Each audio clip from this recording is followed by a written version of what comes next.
Hello everyone, welcome to my channel. So in this video, we are going to understand why the answer of this 16% by 8% is not supposed to be 2. Because when there is what people do, they cancel out the division percentage with percentage and 16 divided by 8 as 2.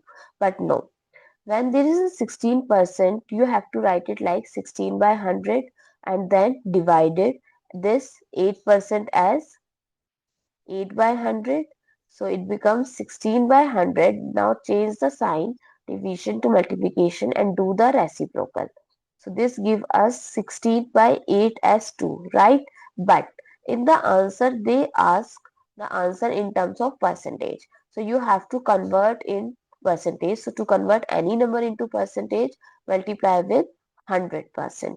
Why? Because 100% is equals to 100 multiply 1 by 100, which is give you 1. So it doesn't matter. So it's equals to 200%. I hope it's clear and you find it useful. So don't forget to share your feedback through like, share, comment and subscribe to my channel. Thanks for watching. See you in the next video.